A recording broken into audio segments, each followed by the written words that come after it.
Hello everyone, it's Lindsay, and today is another Tip Tuesday video for you guys. It's going to be a quick and easy one. I'm not feeling so hot, but I recently shared a process video for this entry here in my journaling Bible with this texture stamp, and I had some questions about tips for using texture stamps and just different ways to use them. And so that's something that I hadn't thought that you guys would be interested in until somebody mentioned something. So here's a video.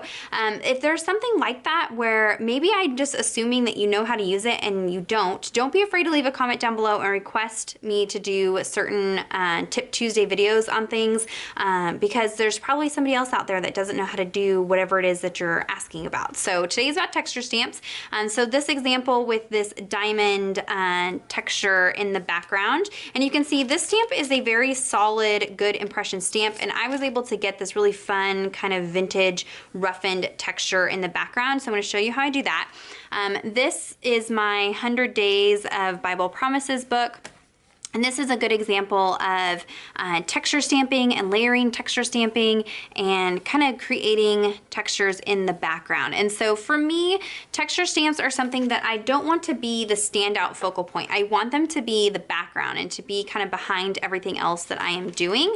And so some of you might be having issues with getting it to look organic or getting it to look like it's a part of the page. So I'm going to be working on a piece of cardstock rather than in my journaling Bible. That way I can show you several different things. I also have a piece of scrap cardstock here to kind of show you some techniques. And I have several different texture stamps. So this is the new one from By the Will for God that's got this great diamond piece that I will be using over and over and over again.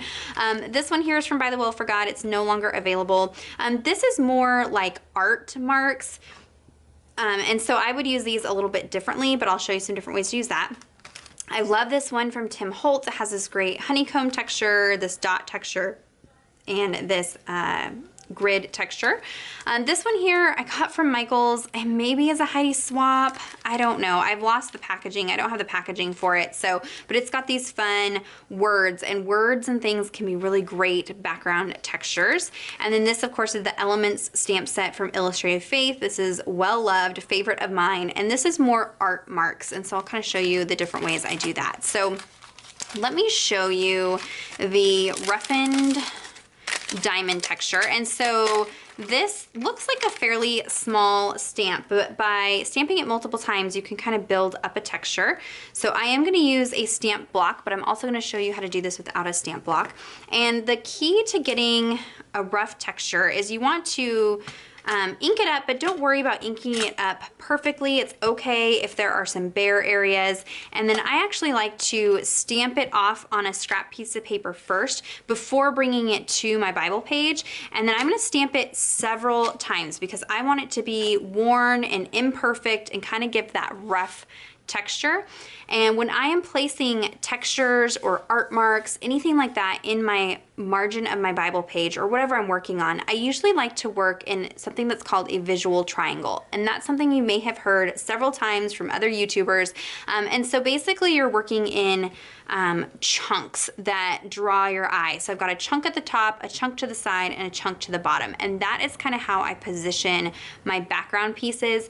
It isn't a tried and true. I sometimes kind of vary it and add some other bits and bobs in there depending on the flow of the layout that I'm doing, but this is kind of how I start out. So you don't want to completely cover the background in a background stamp. I mean, that might be the look you're going for, but if you're wanting this more kind of organic look, like it looks like it's wallpaper that's been kind of worn away, then you want to work kind of in this triangular shape here. And you can see I'm not worried about whether it is perfect. I'm okay with it overlapping and not being perfect. And this gives me this really rough texture that will be behind everything on my image. So being sure to stamp it several times, not just one time, gives you that really fun kind of rough texture. So that's one way to use texture stamps. And you can do that with any of those texture stamps. You can use any kind of ink. You can ink them up with big brush markers, Neocolor 2 crayons, gelatos. Using something like a marker or a Neocolor 2 crayon is going to give you more of that roughened texture because it already doesn't give you a perfect stamped impression. So that might help if you're just starting out with these and having a hard time getting that kind of organic feel to your backgrounds. Try using something like a marker or a Neocolor 2 crayon that gives you an imperfect impression already. So that is one way. Now let me show you how to layer them and to use them without a stamp block. So I love this one from Tim Holtz. I'm gonna flip this over here. And so for some of these larger texture stamps, it's actually better to go in without a stamp block, and that gives you an even more organic feel. And I also like to layer textures. Now when I layer textures, I try to find textures that are like opposites from each other. So this honeycomb texture has a lot of straight lines. So I don't want to go in with this grid texture because it also has straight lines and I feel like it would just really clash.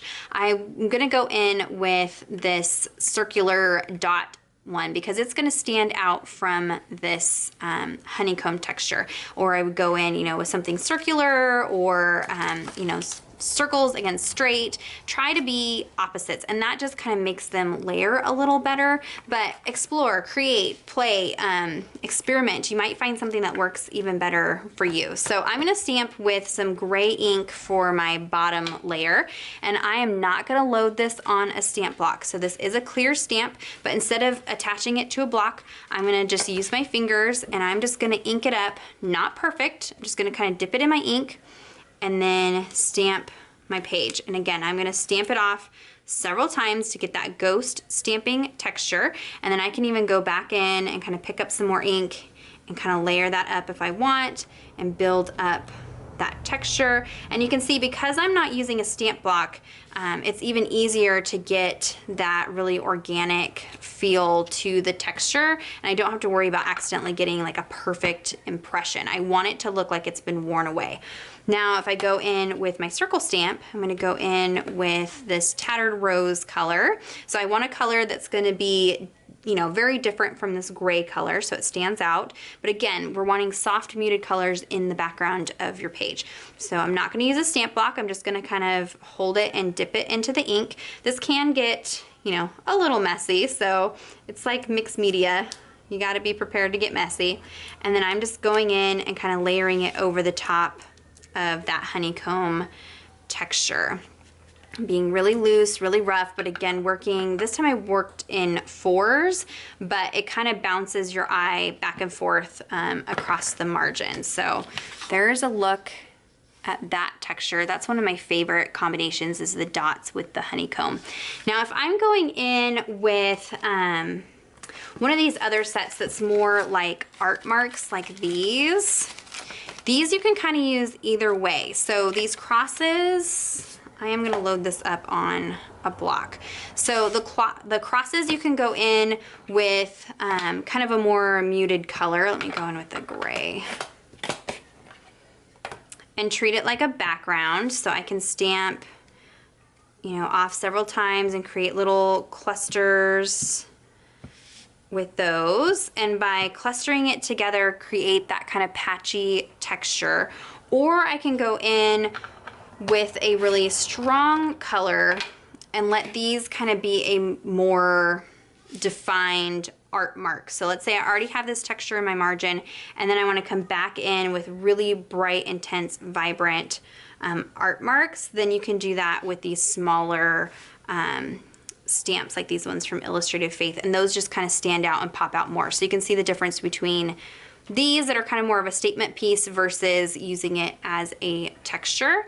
So it just kind of depends on what you're looking for. So this is one of those things where it's just going to take practice playing with, embracing white space. I think that's a key, is making sure that you leave areas white, and kind of use these areas of stamping to ground your die cut elements or your alphabet stickers, and kind of use these to kind of anchor those to your page. So these would be the spots where I would layer things up, and then maybe do my journaling in the blank spaces in between. So yeah, so that's just kind of how I use texture stamps. I hadn't ever really shared that because I didn't think that that was something that you guys would want to see, but a bunch of you were asking about it. So I hope that helps. If you have any questions or comments, be sure to leave those down below. Any Tip Tuesday video requests, leave those down below. I'll be sure to check those out. Check out the description box for links to the different products that I used today if they are still available. If you're having trouble finding that description box, if you go underneath the video, there's a little like upside down arrow. It kind of looks like this. You want to click on that, and that's going to expand that description box so that you can get in there and see all those links. Give this video a thumbs up if it was helpful. Subscribe to my channel if you're not already subscribed. And until next time, thank you so much. Bye-bye.